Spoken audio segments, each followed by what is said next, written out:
Oi, pessoal, boa noite. Vamos começar aqui mais uma aula. Hoje a gente vai falar sobre o grupo Miriápoda. É mais um grupo dentro de Artrópoda. É um grupo bastante interessante também. São esses bichinhos aqui embaixo. Vocês já devem conhecer, né? A maioria deles. A gente tem a centopeia, a gente tem o milpés. É um grupo bastante diverso. Vamos ver então o que a gente tem para hoje aqui. Então, esse grupo, né, denominado Miriápoda, a etimologia da palavra Miriápoda quer dizer que com muitos pés, significa com muitos pés. Descreve, então, os membros de 4 classes desse subfilo, que evoluíram em um padrão de 2 tagmas. Tagmas, novamente, a gente fala em toda a aula, são aquelas regiões formadas pela fusão de vários segmentos corporais que têm uma função única, né? Uma função em conjunto. Então, os 2 tagmas são cabeça e tronco, então é bem simples a divisão deles. Eles têm apêndices pareados, então tem apêndice, o mesmo apêndice que tem de um lado tem do outro, e na maioria ou em todos os segmentos do corpo. Poucos segmentos corporais não terão apêndices. É um grupo bastante diverso e inclui, então, essas 4 classes, como eu falei: quilópoda, diplópoda, paurópoda e sínfila. Quilópoda é composto pelas lacraias e centopeias. Diplópoda são os milípodes, milpés, gongolos, tem diversos nomes que a gente dá para eles.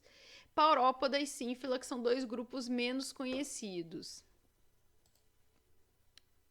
Bom, então aqui a gente tem a carinha deles para vocês conhecerem, né, identificarem quem é cada um e as características principais desses grupos. Então, inicialmente aqui o grupo mais diverso, que é diplópoda, são animais que têm 2 pares de pernas por segmento corporal. Então, cada divisãozinha dessa que a gente vê aqui é um segmento corporal e em cada divisão ele tem 2 pares de perna.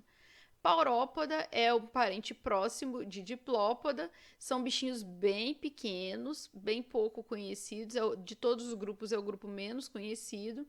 Eles perderam os olhos, perderam o sistema, esse sistema circulatório, e como vocês podem ver aqui, as antenas deles são ramificadas, dá para ver nessa foto aqui.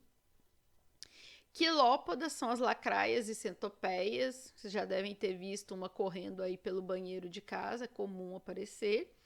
E sínfila, então as lacraias, a principal característica delas é que elas têm o primeiro par de pernas modificado como forcípulas, que tem a capacidade de injetar então o veneno.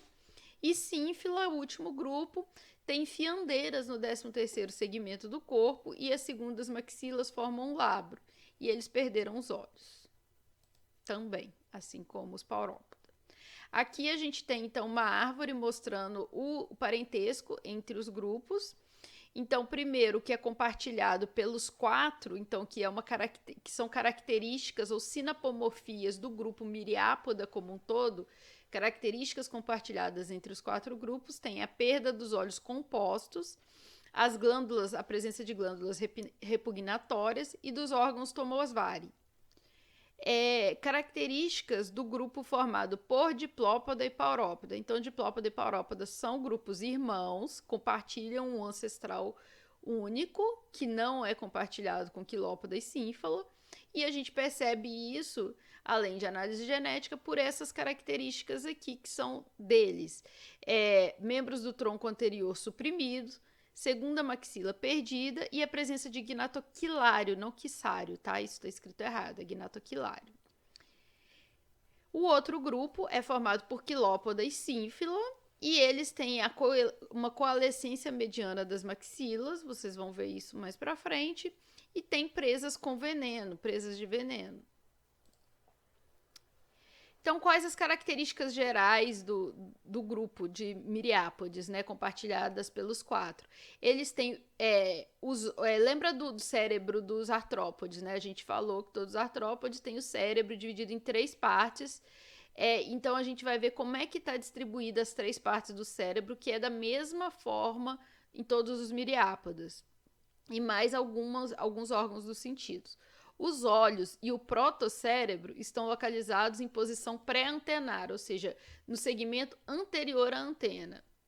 O segmento antenar abriga as antenas e o deutocérebro.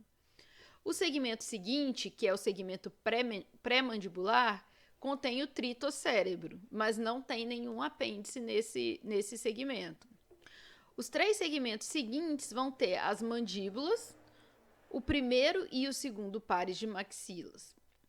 As segundas maxilas vão estar fundidas, formando um lábio nos sínfilos, mas elas foram completamente perdidas nos milípedes e nos paurópodes. Lembrando, os milípedes e os paurópodes são grupos irmãos, né? Então, eles compartilham essa característica de terem perdido, então, as segundas maxilas. A excreção e osmorregulação. A excreção é por túbulos de Malpighi, assim como nos insetos, só que o túbulo de Malpighi dos miriápodas evoluiu independentemente. Então, assim, os miriápodas foram o primeiro grupo de artrópodes a invadir o ambiente terrestre, né? Quando os artrópodes todos existiam em ambiente aquático, foi o ancestral dos miriápodas que foi invadir o ambiente terrestre primeiramente. E ao invadir o ambiente terrestre, né, é um ambiente obviamente mais seco. Então você tem que aprender a lidar, né? Seu corpo tem que criar alternativas para lidar com uma menor disponibilidade de água. Você não pode ficar perdendo água à torta e direito. Então, a necessidade de conservação de água exigiu a evolução de estruturas novas para remover as escórias metabólicas, ou seja, para realizar a excreção, que no caso são os túbulos de Malpighi. Em geral, eles têm apenas um par de túbulos de Malpighi. Existem algumas espécies que podem ter até 3 ou 4 pares, mas o mais comum é ter apenas um par. As espécies que são de ambientes mais úmidos e que têm a maior parte da sua atividade concentrada no período noturno, a maior parte ou toda a atividade concentrada no período noturno, secretam a parte, pelo menos uma parte das suas excretas metabólicas na forma de amônia, que é uma forma que contém um pouco mais de água e então leva à perda de mais água. Mas como elas vivem em ambientes mais úmidos e estão ativas à noite, quando se perde menos água, elas podem se dar o luxo de liberar na forma de amônio, ao invés do ácido úrico, que é o mais comum para as demais espécies. Falando sobre a evolução, então, dos túbulos de Malpighi, a princípio, né, antes a gente pensava que os túbulos de Malpighi dos miriápoda eram homólogos aos túbulos de Malpighi dos insetos. Posteriormente, com o avanço dos estudos, a gente percebeu que isso não é verdade, porque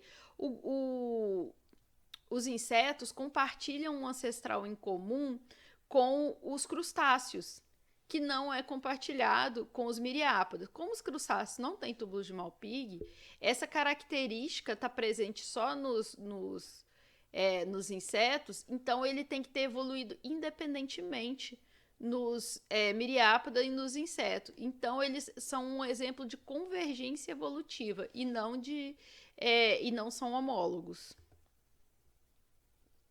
Sobre a reprodução, as características gerais de reprodução desses grupos. Eles são gonocorísticos, temos machos e fêmeas, e são ovíparos. Embora em alguns grupos possa ocorrer partenogênese, principalmente alguns grupos de milípedes. Muitos miriápodes, eles dependem de copulação indireta e de inseminação. Isso está presente tanto nos quilópoda quanto nos diplópoda.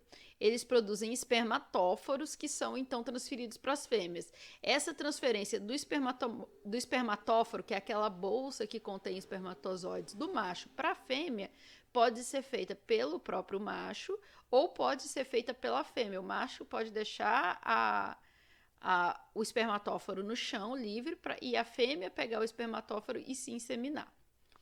Todos eles têm desenvolvimento direto, ou seja, os jovens nascem já muito parecidos com os adultos.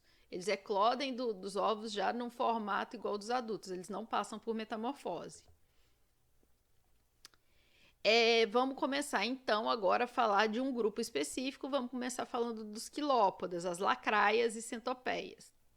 São animais terrestres que preferem viver em locais úmidos, como debaixo de tronco, casca de árvore e pedra. Aqui tem uma comparação de uma centopeia com um diplópoda. Aqui é o diplópoda e aqui é a centopeia. Vocês podem perceber que eles têm um formato corporal diferente. Os diplópoda tendem a ter o corpo mais cilíndrico e os quilópoda tendem a ter o corpo mais achatado. Tem variações disso, a gente vai ver variações principalmente nos diplópoda do que nos quilópoda, mas existe uma variação. Mas comumente as centopeias vão tender a ser mais achatadas do que os diplópodas. Existem mais ou menos 3.000 espécies e existem no mundo todo. Elas são carnívoras, são muito ágeis, muito rápidas e se alimentam de baratas, de outros insetos, de minhocas. E elas usam as suas forcípulas, que têm veneno, para poder matar suas presas. Então aqui a gente, só a título de curiosidade, né, para a gente ter uma ideia de tamanho desses bichos, eles não são normalmente muito grandes. A maior espécie conhecida é essa aqui, Scolopendra gigantea. Coloquei a foto dela no braço de uma pessoa só para vocês terem uma noção melhor de tamanho. Essa espécie ocorre na Amazônia, ocorre aqui na América do Sul, na Amazônia brasileira, Colômbia, em vários países aqui que tem a Amazônia. Então, eles têm uma variação grande de tamanho.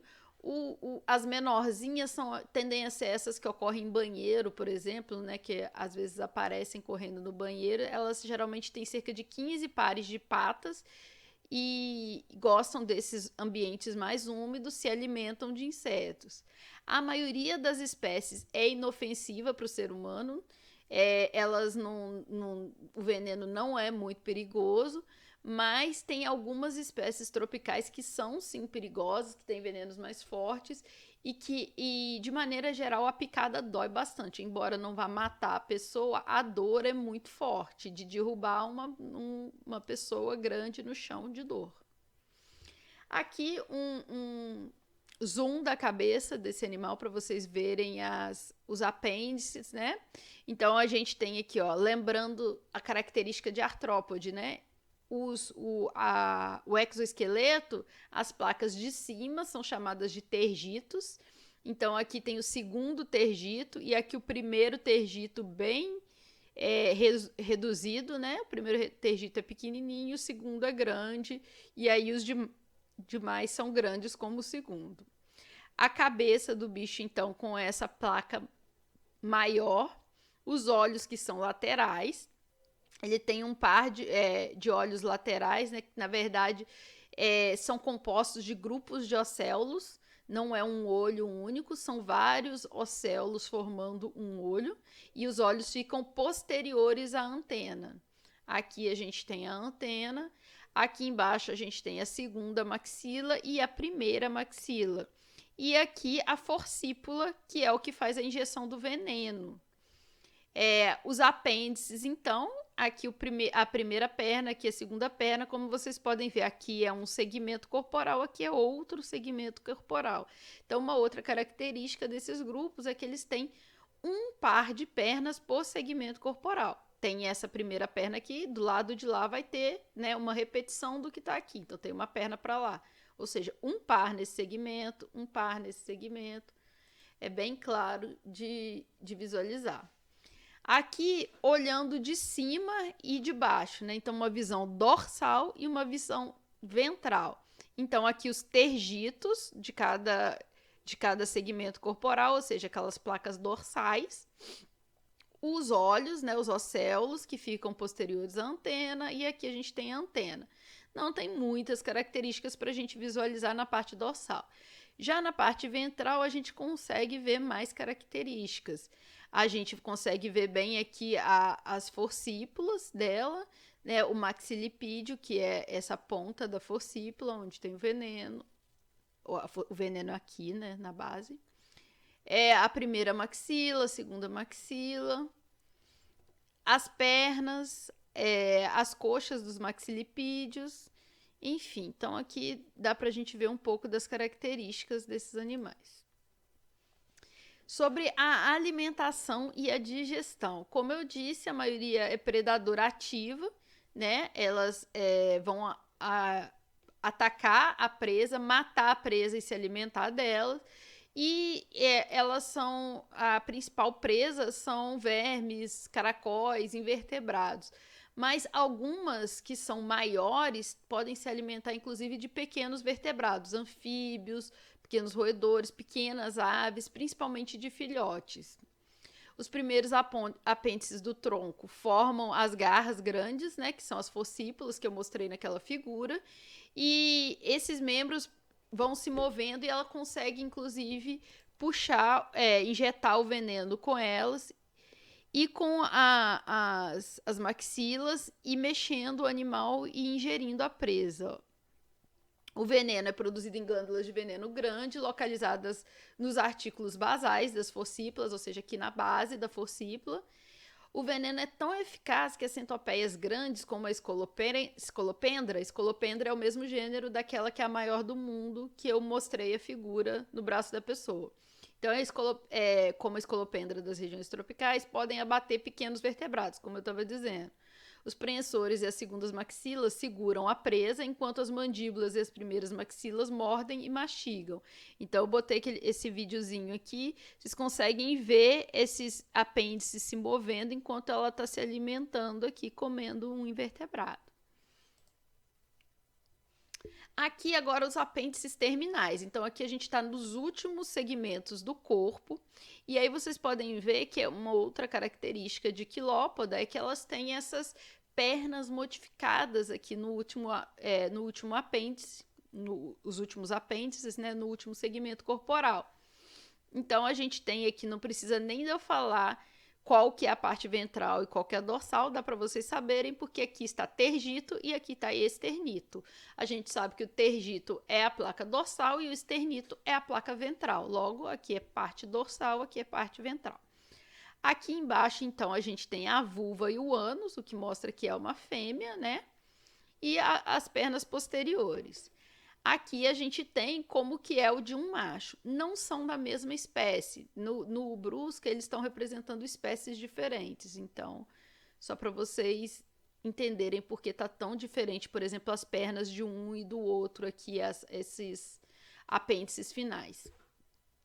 Então, aqui as características mais interessantes de ver nas fêmeas é a presença da vulva e do ânus, e nos machos a presença dos gonopódes, que são apêndices que servem para transferir o espermatóforo do macho para a fêmea, ou para pegar o espermatóforo, depositar no chão, enfim, para ele locomover o espermatóforo.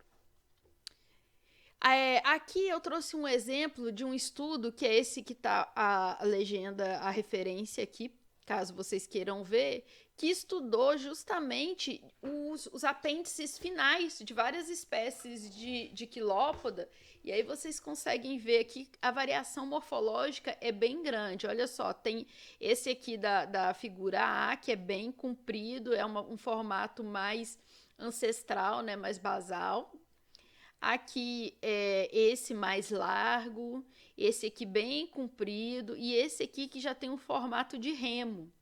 É bastante diferente um do outro, e eles perceberam que há de fato variações na utilização desses apêndices de acordo com o formato deles.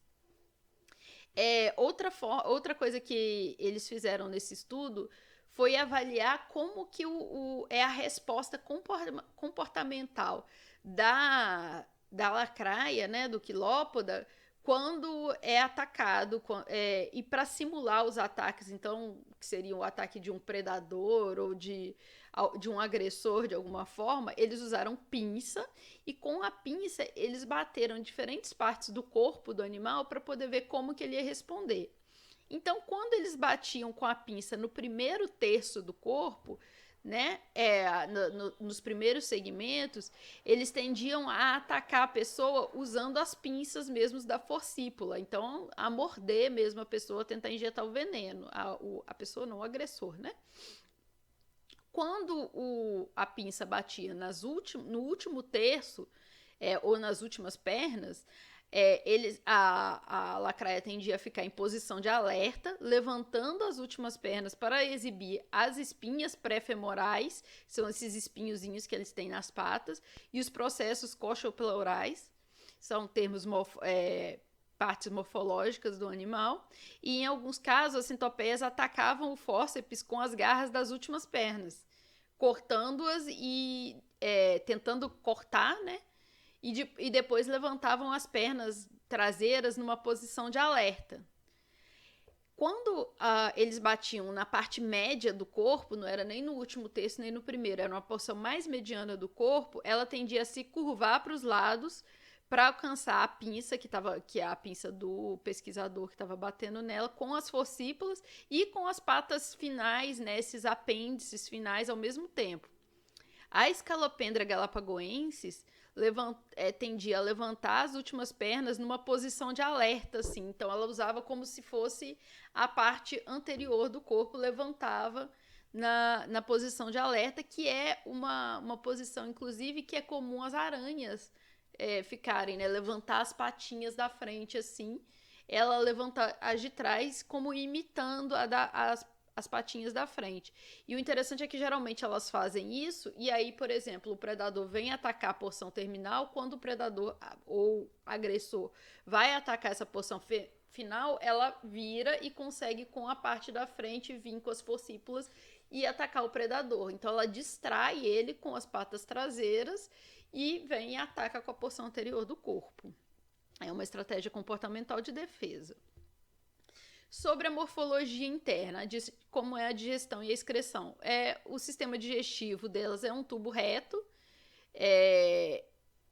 Na parte anterior se abrem as glândulas salivares e a excreção dela é pelos 2 pares de túbulos de Malpighi, que vão se abrir na porção final do intestino para liberar os excretas. O sistema circulatório tem um coração alongado com um par de artérias para cada segmento. O coração tem uma série de ósteos que permitem o retorno do sangue para o coração a partir da hemocele. Então, aquele sistema aberto vai jogar o sangue na hemocele e vai ter esses ósteos, então, que vão bombear o sangue de volta para o coração, puxar ele da hemocele de volta para o coração. O sistema respiratório. A respiração vai se dar através de um sistema traqueal de tubos aéreos ramificados que se originam no par de espiráculos em cada segmento, parecida com a respiração dos insetos. Não vamos entrar em muito detalhe nisso. O sistema nervoso, a gente já falou do padrão geral do cérebro, que é tripartido e tal. Isso vai acontecer para todos os miriápodas, né? Mas ele vai seguir um modelo típico dos artrópodes. Então, além de ter aquele cérebro tripartido, ele vai ter aquele sistema nervoso visceral que vai se repetir ao longo do corpo, como o William mostrou para os insetos. A reprodução. Aqui, então, a gente tem o aparelho reprodutor dos machos. Vocês conseguem ver, então, os testículos. Eles podem ter variar o número de testículos entre as espécies. Vai variar de 1 até 26 testículos. Então, é uma variação bem grande, que vão se unir a várias glândulas acessórias e a um par de vesículas seminais, perto do gonóporo. O gonóporo é justamente o poro genital, né, que vai liberar os espermatozoides, o espermatóforo. Esse gonóporo se abre na superfície ventral do segmento genital. Aqui vocês conseguem ver, então, as glândulas acessórias, que ele fala, que tem várias glândulas acessórias, as vesículas seminais e aqui o testículo, olha, bem alongado. O espermoduto e átrio genital. O gonóporo masculino também está situado entre um par de gonopódes pequenos. Os gonopódes são aqueles membros, então, modificados que eu comentei. Os espermatozoides vão ser empacotados em espermatóforos que vão ser transferidos para a fêmea. Em algumas espécies, os machos depositam os espermatóforos direto no solo e as fêmeas mesmas vão recolher esse espermatóforo e se inseminar usando ele. Aqui o aparelho reprodutivo das fêmeas, elas têm um único ovário aqui, olha, bem grande, vocês conseguem visualizar. e ele está situado acima do trato digestivo. O gonóporo delas geralmente está flanqueado por um par de gonópodes, que são esses esses apêndices modificados, que servem para manipular as bolsas de espermatozoides do macho. Então, por exemplo, o macho usa os gonópodes para tirar o espermatóforo e liberar no chão, a fêmea usa os seus gonópodes para pegar esse espermatóforo e inserir no seu gonóporo, que é a sua abertura genital. Na maioria das espécies, as fêmeas produzem uma rede nupcial que é produzida de seda mesmo, assim como parecido com a seda que produz a teia da aranha, que é tecida por glândulas genitais modificadas, e os machos vão depositar o espermatóforo nessa rede. E aí, a partir dessa rede, a fêmea vai recolher e vai se inseminar. Sobre o processo de coorte, né, desses animais, então, o comportamento que o macho vai exibir e a fêmea vai exibir antes da reprodução. A coorte é a fecundação. Os casais vão realizar comportamento de coorte batendo suavemente um no outro com as antenas e movendo o espermatóforo para dentro da rede nupcial. Por fim, a fêmea vai recolher o espermatóforo com seus gonópodes e o introduzir no seu gonóporo. A fecundação ocorre à medida que os ovócitos vão passando pelo gonoduto. Né? O gonóporo se abre num gonoduto, então o espermatóforo vai ser inserido pelos gonópodes no gonóporo e vai seguir pelo gonoduto. As fêmeas cobrem os ovócitos fecundados com umidade, vai umedecer ele, vai jogar uma substância que é fungicida, então vai proteger ele, antes de depositar os ovos no solo, ou muitas vezes a fêmea nem deposita no solo, muitas vezes vai ficar na própria fêmea, ela vai ficar ali protegendo os ovos. Então vai ficar uma situação assim, ó. Ela se enrola e protege os ovos, inclusive nascem os filhotes, como disse, desenvolvimento direto, não tem metamorfose, e a fêmea fica ali protegendo os filhotes. Agora, vamos para o próximo grupo, que é o grupo irmão de Quilópoda, é Sínfila, né? São animais bem pouco conhecidos, bem pequenininhos. A gente tem aqui, ó, eles variam de 2 a 10 milímetros. Eu acho eles bem bonitinhos. Eles têm um corpo semelhante ao das centopeias, olha. Tem os apêndices finais modificados, tem as antenas bem longas. Essa antena também eu não comentei, mas é uma forma dela se guiar muito bem pelo ambiente. Então vocês podem observar quando uma centopeia está andando ou quando um milpés, né, um gongolo está andando, eles vão pegando as anteninhas e vão batendo no chão, assim, batendo no ambiente para poder entender o ambiente por onde elas estão se locomovendo. A Scutigerella, que é um gênero, são pragas frequentes de vegetais e flores, particularmente em estufas de plantas, então uma importância econômica delas negativa. Sobre a morfologia geral do grupo, elas têm um corpo mais mole, elas não têm uma equidise, uma casca tão dura quanto as lacraias. Tem cerca de 14 segmentos, 12 deles vão ter pernas e um par de fiandeiras. As antenas vão ser bem longas e não são ramificadas. Elas não têm olhos, mas têm poros sensoriais na base das antenas. O sistema traqueal é limitado, o sistema respiratório, né? Ele é limitado a um par de espiráculos na cabeça e tubos traqueais apenas nos segmentos anteriores. Então, é um sistema respiratório um pouco menor do que o de Quilópoda. E a gente só tem 160 espécies descritas, conhecidas. Pode ser que exista um número muito maior, é um grupo bem pouco conhecido, a gente tem poucos cientistas, especialistas trabalhando diretamente com esse grupo. Agora, entrar no grupo, no Diplópoda, que é o grupo mais bem conhecido, embora se a gente for comparar com outros artrópodes, comparar com insetos, né, ou principalmente se a gente for comparar com vertebrados, são bem pouco conhecidos, e é um grupo mega diverso, a gente tem mais de 10 mil espécies conhecidas.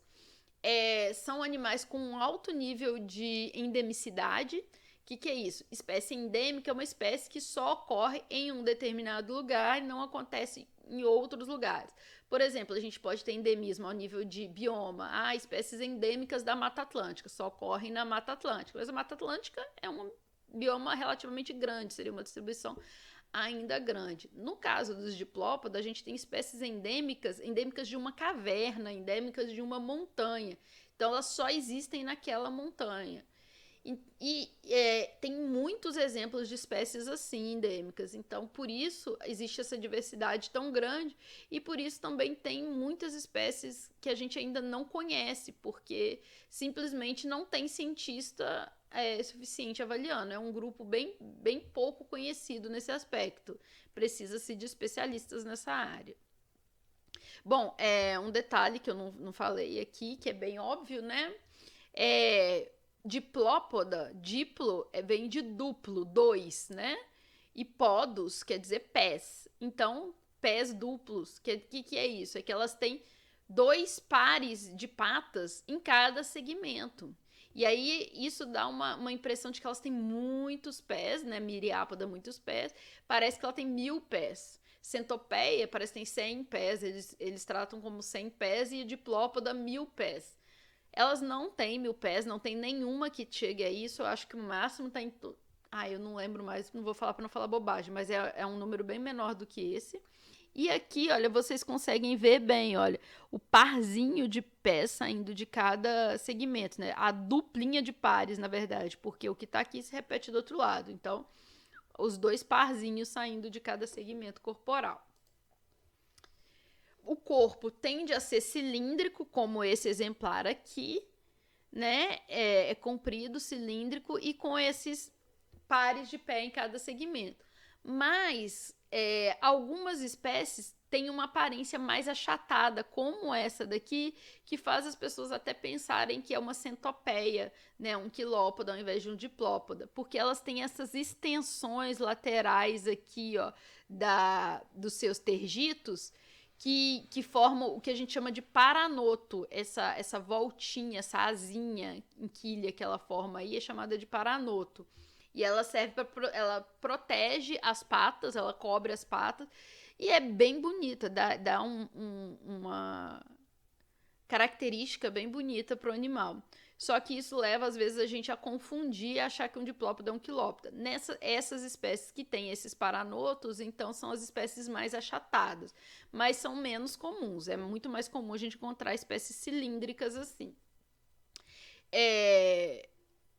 O exoesqueleto dos milípedes, ele é reforçado com carbonato de cálcio, então ele tende a ser mais duro, mais forte. Aqui as adaptações, então, da cabeça desses animais. Então, aqui o segundo segmento corporal está aqui, todos os outros segmentos são mais ou menos parecidos com o segundo segmento corporal, e aqui o primeiro segmento corporal é mais longo do que o dos outros. Então, é o contrário dos quilópodas, que tem o primeiro segmento corporal bem pequenininho e os próximos maiores. No caso do diplópodo, eles têm o primeiro segmento bem longo. E aqui a cabeça, os océlos aqui, né, os olhos que ficam depois da antena, as antenas que em geral são formadas de 7 antenômeros. Antenômeros são cada uma dessas partezinhas aqui, cada um desses segmentos das antenas. E elas têm 4 cones sensoriais apicais na ponta da antena.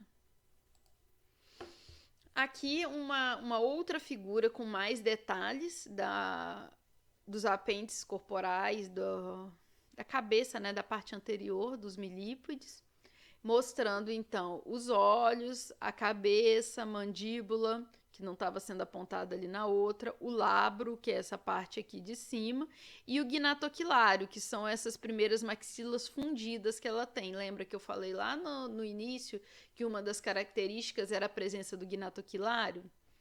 Aqui o poro genital, que fica aqui na parte anterior do corpo, diferente lá dos quilópodas, que tem o poro genital lá na parte mais posterior do corpo. No caso dos diplópodas, ela é bem na frente. Então, nos diplópodes e paurópodes, as primeiras maxilas se fundem para formar o gnatoquilário, que fica semelhante a uma aba. Aí aqui tem uma figura para poder vocês conseguirem ver melhor o gnatoquilário, que é essa aba que eles têm aqui, ó. Tá vendo essa aba? Isso aqui é uma eletromicrografia, então essas fotos que dá pra gente visualizar bem as características dos animais bem aproximadas. Eu gostei bastante dessas figuras aqui. E aí vocês conseguem ver direitinho o gnatoquilário, que é essa fusão das mandíbulas de um lado e do outro, formando uma peça única. E é isso. Aqui as antenas, no caso desse bicho aqui, não tá. As antenas estão quebradas, né? E comparando, então, vocês conseguem comparar aqui um quilópoda e um diplópoda andando para vocês verem a diferença. O diplópoda se move bem mais devagar e as perninhas vão levando ele vai movimentando só as perninhas para andar. Já no caso do quilópoda, olha só como ela vai serpenteando o corpo. E com essa questão de estar serpenteando o corpo, elas conseguem se movimentar bem mais rápido do que os diplópoda. Os diplópoda tendem a ser bem mais lentos. No caso, os quilópoda tendem a ser predadores, né? Tem aquelas forcípulas com veneno para matar a presa. Já os diplópoda, os milípedes, a maioria eles são herbívoros e se alimentam de matéria vegetal em decomposição. Algumas vezes se alimentam de vegetais vivos. Na maioria das vezes é de vegetal já em decomposição mesmo. Então, eles têm uma importância gigantesca no meio ambiente para reciclagem do material vegetal, né? Uma das formas de defesa delas é se enrolar, assim, fazer essa espiral com o corpo quando eles se sentem ameaçados, porque eles protegem, né, a parte mais mole do corpo, protegem os seus apêndices e tal. Quando elas percebem que o perigo se foi, elas se desenrolam e saem. Além de ter esse mecanismo de defesa, então, de se enrolar dessa forma, elas também têm as glândulas repugnatórias que eu comentei lá na frente. Aqui embaixo você consegue ver uma mão aqui, ó, meio suja, com um líquido laranja. É uma pessoa que ficou segurando um milípede na mão e aí a mão ficou toda suja com esse líquido laranja. Se isso acontece, você está segurando um diplópoda e ele libera esse líquido na mão, você lava a mão com sabão, tá tudo bem. Não vai acontecer nada. Agora, se você pega e passa isso no rosto, no olho, aí você pode ter problemas, respostas alérgicas a essa substância. Aqui, falando um pouco sobre a estrutura geral do corpo, temos aqui essa espécie que é bem bonita, essas perninhas azuis, para chamar a atenção justamente para essa figura que eu tô mostrando as patinhas do bicho. Olha só, aqui a gente então tem o segmento com os dois pares de patas saindo de um segmento e as estruturas que se repetem nos segmentos corporais. Então a gente tem uma aberturazinha, que é a abertura dessa glândula repugnatória, que se abre em todos os segmentos corporais. O espiráculo, que é para respiração. E aqui a pata dele, que se divide aqui, ó, o primeiro segmento da pata é a coxa. Aí depois a gente vai ter pré-fêmur, enfim. Cada segmento desse da pata tem um nome específico. A gente não está entrando nesses detalhes dos nomes, porque isso seria tratado nas aulas práticas, né? Que a gente não está tendo, infelizmente. Então, a estrutura geral do corpo delas é semelhante ao das centopeias. Elas têm 2 pares de espiráculos em cada segmento abdominal, que vão se abrir em câmaras de ar que se conectam aos tubos aéreos traqueais, ou seja, são os espiráculos para a entrada de ar para a respiração. Elas têm 2 aberturas genitais próximas da extremidade anterior, que eu já mostrei lá na outra figura, que era da parte anterior do corpo. Falando agora sobre a reprodução desses animais. Na maioria dos milípedes, o cruzamento ocorre por cópula indireta. Por que indireta? Não é uma abertura genital com a outra abertura genital realizando o cruzamento. Você vai ter um apêndice corporal transferindo de uma abertura genital para outra. Pode ser o próprio macho transferindo para a fêmea, ou pode ser a fêmea mesmo se inseminando, assim como nos quilópodos. Então, os orifícios, na maioria dos milípedes, o cruzamento ocorre por cópula indireta. Os orifícios genitais do macho e da fêmea nunca realmente entram em contato, embora o macho e a fêmea possam se abraçar, como vocês estão vendo aqui nessas figuras, nesses exemplos, e abraçar com as suas pernas e mandíbulas, enrolar, às vezes, o tronco de um no tronco do outro, e eles podem permanecer nesse abraço por até 2 dias. Coisa devagarzinho. Eles também têm mecanismo de coorte, né? Tem comportamento de coorte, e os feromônios vão ter, então, um papel bastante importante na coorte desses animais.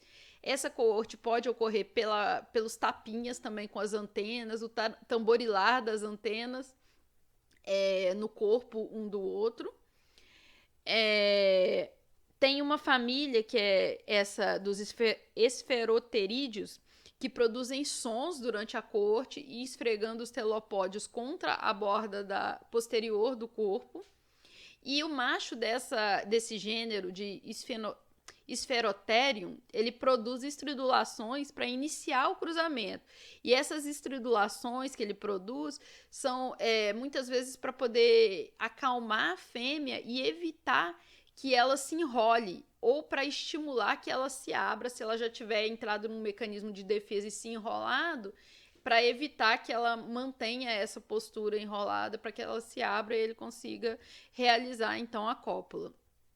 Aqui, essas figuras desse lado são de um estudo de comportamento de milípede, que eu posso disponibilizar para vocês também lá no Classroom, onde eles estudaram vários aspectos do comportamento de coorte. E aí eles perceberam, por exemplo, que os machos são mais ativos na hora da coorte, na hora do sexo, do que as fêmeas. E as fêmeas são muito mais... como é que eu vou dizer isso? Elas escolhem muito mais, elas não vão copular com qualquer macho, né? Fazer essa cópula indireta, enfim, elas vão escolher mais. E os machos vão tentar mais vezes com mais fêmeas. E aí eles avaliam vários aspectos do comportamento desses animais. Aqui é bastante interessante no caso dessa espécie, olha só, aqui ele vai marcando quem é o macho e a fêmea, aqui o macho em cima, a fêmea embaixo. E aqui, a hora que eles já viraram de frente, e aqui, principalmente onde essa setinha está apontando, é os gonópodes do macho inserindo o espermatóforo no gonóporo da fêmea. Há uma coisa, gente, quem for estudar pelo Brusca, fica atento porque tem um erro no Brusca. Ele fala que o gonóporo, eu não lembro se ele fala com gonóporo ou gonópode. Ele fala que o gonóporo é a perna especializada dos milípedes, mas isso é um erro dele. Nem é erro de tradução, porque esse erro já está presente na versão em inglês também. É só um erro do livro. Gonóporo é a abertura. Gonópode é que é a pata especializada. Então, a fecundação, depois que então há essa transferência do espermatóforo do macho para a fêmea, que pode ser realizada então pelo próprio macho ou pode ser pela própria fêmea, vai ocorrer a fecundação à medida que os ovócitos que os espermatóforos são depositados. Em algumas espécies, o último par de pernas do macho vai ser modificado para uma estrutura que é para prender a fêmea no corpo dele. E aí, com isso, ele conseguir transferir, então, o espermatóforo para ela. Então, ele tem, além de ter os gonópodes, né, especializados, que são aqueles apêndices que fazem a transferência, ele tem outros apêndices especializados, que são apêndices especializados em segurar a fêmea para fazer essa transferência. Aqui, então, a gente tem uma figura de um gonópode, só para vocês verem como é. Aqui, ele então... Aqui vocês podem ver que nesse segmento corporal só vai ter um par de pernas, ao invés de ter 2 pares de pernas. Olha só, aqui tem 2 pares, aqui tem 2 pares, todos os outros segmentos. Nesse segmento específico, tem um par de pernas, porque o outro par de pernas se especializou para formar os gonópodes. Então, isso aqui é o ventre dessa espécie que você vê aqui embaixo. E o interessante, uma outra característica que mostra que esse apêndice, então, é uma modificação da perna do bicho, é que eles conseguem identificar cada parte da perna que era da perna que está formando gonópode. Então você consegue ver aqui no diagrama pelas cores. O que está em cinza escuro é o que era a coxa, em cinza claro é o acropodita e em cinza médio é o prefêmur. Isso de novo, são os nomes desses segmentozinhos que formam a pata, tá vendo que a pata é formada de vários segmentos? Então, esses segmentozinhos que se diferenciam, então, para formar esses apêndices especializados. Em estudos de evolução, a gente consegue visualizar isso. Aqui tem um videozinho, então, que uma pessoa fez, ele me autorizou, inclusive, a colocar esse vídeo aqui na aula, de um milípede gigante africano, que muitas pessoas têm isso como animal de estimação nos Estados Unidos, principalmente. Aqui no Brasil não é tão comum. Lá eles têm tudo de animal de estimação. Então aqui ele acabou de receber os machos que ele comprou para poder levar para cruzamento com as fêmeas que ele já tinha. Então eles vêm assim empacotados, tal. Não é isso que eu quero mostrar para vocês, não. É que eu tenho que ir deixando carregar. Então aqui é o bicho, olha só como ele é gigantesco mesmo. É um bicho bem bonito mesmo. Consigo entender por que ele se interessa. Então aqui só para vocês verem a cópula como é. Então aqui o macho vindo por cima da fêmea para poder... e olha só as anteninhas que ele vai batendo na fêmea. Ele está tentando se aproximar dos gonópodes, dos gonóporos dela. E ele se aproximando e olha as anteninhas batendo sobre o corpo dela, naquele mecanismo de corte que a gente falou. As perninhas também, né, vão se movimentando. Tem a liberação dos feromônios, como eu disse. Então aí ele fala que ele passou 10 minutos em cima dela fazendo a corte e tal.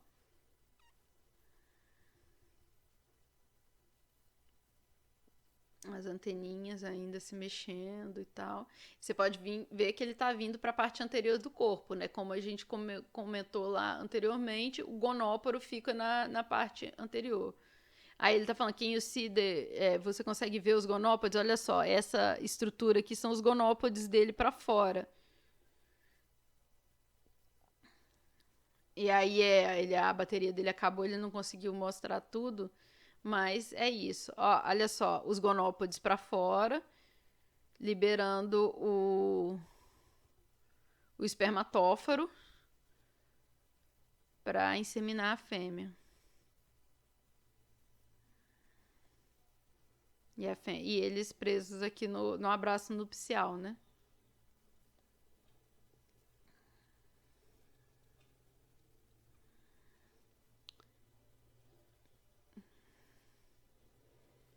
Então é isso. Acho que não dá para ver muito mais do que isso, não. É mais para vocês terem ideia de como que é o comportamento deles, então. Bom, depois, então, da fecundação, a fêmea vai pôr os ovos. Eles geralmente são depositados no solo, embora algumas espécies possam produzir umas bolsas de seda para proteger, para abrigar eles. Tem algumas espécies que fazem um ninho no solo e com humus e fezes dos genitores que vão servir para alimentar os ovos. Elas podem soltar pôr de 1 a 300 ovos, e aí o comportamento delas não é aquele mesmo comportamento de cuidado parental que os quilópoda têm. A maioria dos milípedes recém-nascidos vão ter apenas 3 pares de segmentos, 3 pares de pernas, e novos segmentos e novos pares de pernas vão sendo acrescentados a cada muda. E isso pode acontecer de 3 formas possíveis que a gente vai falar aqui para baixo. Aqui eu só queria chamar a atenção nessa figura. Esses daqui não são recém-nascidos, mas são milípedes jovenzinhos. Vocês conseguem ver aqui, ó, a anteninha aqui na frente, né? Então essa aqui é a parte anterior desse, aqui é a parte anterior desse e aqui é a parte anterior desse. Tá meio apagadinho. Mas aí aqui tem uma moeda de 5 centavos, isso aqui é a mão de uma pessoa, um pedaço da mão da pessoa, né? Então dá para ter uma noção de como eles são pequenininhos, né? E esses daqui não são recém-eclodidos, eles já estão grandinhos, já devem ter passado por uma muda pelo menos. Então, as 3 formas possíveis de crescimento, de desenvolvimento desses animais são a forma que é apresentada por essa família Pentazônia. No Brusca dá o nome, inclusive, para cada um desses tipos de desenvolvimento. Eu não vou cobrar isso, porque é meio decoreba. Mas o que acontece nessa família? O número final de segmentos e de pares de perna vai ser alcançado após algumas mudas, mas o animal vai precisar passar por mais mudas em que não há aumento de segmentos, ele só vai crescer, mas o número de segmentos já vai ter atingido o número de segmentos do adulto, e ele vai continuar crescendo e sofrendo mudas até atingir o tamanho adulto e a maturidade sexual. Essa outra família dos polidesmídeos e alguns dos eumintomorfos têm essa segunda forma de desenvolvimento em que o número final de segmento e de pares de pernas coincide com a aquisição da condição adulta. E aí não tem mais mudas depois. Então, ele vai conseguir... Quando ele consegue atingir o número de segmentos que um adulto apresenta, ele não precisa de fazer mais mudas para crescer. E o restante dos eumintomorfos, eles vão adquirindo novos segmentos e pares de perna a cada muda. E o animal continua a passar por muda mesmo depois que ele é adulto e que ele já atingiu a maturidade sexual. Ele vai passar a vida inteira sofrendo mudas, continuamente. Também sobre o processo de desenvolvimento, eu quis chamar a atenção aqui para o processo de formação do gonópode. Porque quando aqui na figura A, é quando o indivíduo ainda é jovem, quando ele ainda é jovem, o macho ainda não tem o gonópode. Então aqui você vê com um asterisco o segmento corporal onde haveria o gonópode. Ele ainda está com os 2 pares de pata. Aqui na figura B é depois que ele já sofreu a muda e ele já começa a desenvolver o gonópode. E aí você consegue ver aqui, ó, que a formação inicial do gonópode. E por fim, aqui é quando ele já está adulto nessa figura C, e aí ele já desenvolveu completamente o gonópode, é o estágio que ele já tem a capacidade de se reproduzir. Agora, para a gente concluir, Paurópoda, que é o grupo irmão de Diplópoda, é um grupo de milípedes, então, bem pequenininhos. Tem mais ou menos, ele pode ter no máximo 2 milímetros, em geral menos. Tem o corpo mais mole. São mais ou menos 500 espécies conhecidas atualmente. Esse número deve ainda estar um pouco errado, porque esse número do Brusca, o Brusca geralmente é desatualizado com o número de espécies. E embora eles sejam amplamente distribuídos, eles são os miriápodes menos conhecidos. Eles vivem em solos úmidos, serrapilheira, matéria vegetal em decomposição e sob a casca de árvores e detritos.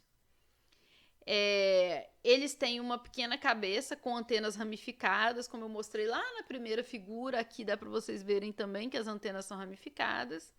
E não tem olhos verdadeiros. O corpo é formado de 12 segmentos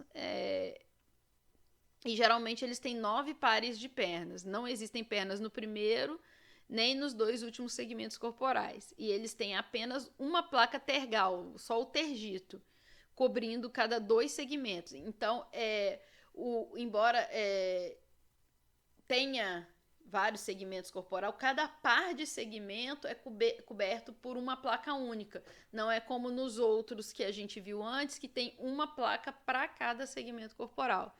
Eles não têm traqueias, espiráculos e sistema circulatório.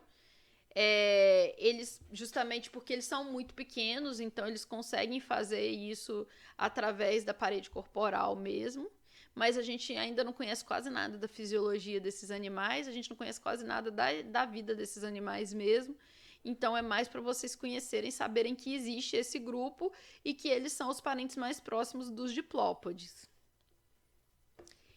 Aqui a gente conclui então o conteúdo da aula de hoje.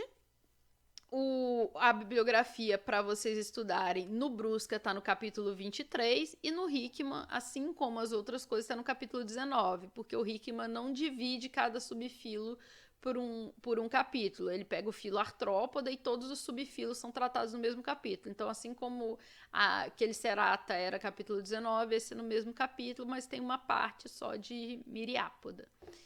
Então é isso, gente. Muito obrigada. Espero que vocês tenham gostado da aula de hoje.